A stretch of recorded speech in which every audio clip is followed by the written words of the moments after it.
We have a warning for you tonight about a deadly plant that's in bloom all around the tri-state. A Madeira man clearing weeds unknowingly came in contact with poison hemlock and almost died.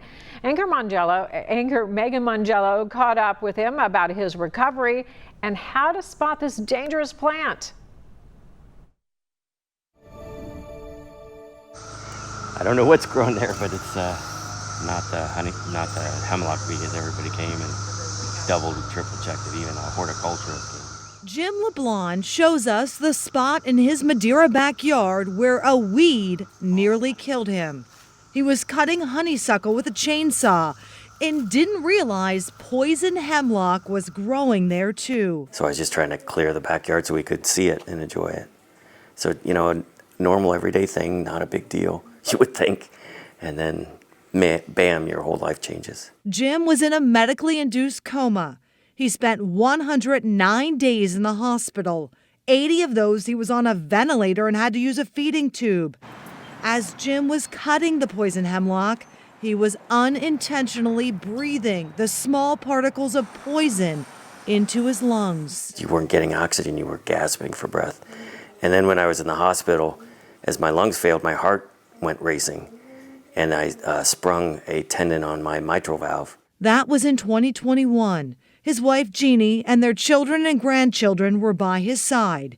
He had to learn to breathe, swallow, drink, talk, and walk again. They told her, 5 times that I was going to die. They told me he was either going to die. If he didn't die, he was going to need a lungs transplant. And if that didn't happen, then he was going to spend the rest of his life probably on oxygen and probably on a walker.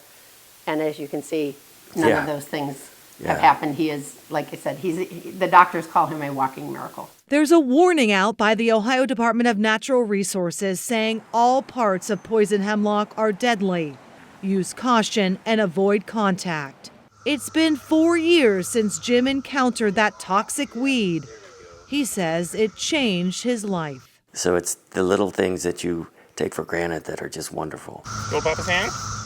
Like a walk in the sunshine with his son and grandson.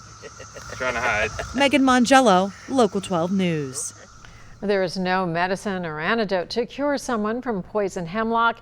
If you think you've come in contact, see a doctor immediately or call the 24-hour Poison Control Center at the number on your screen, 1-800-222-1222.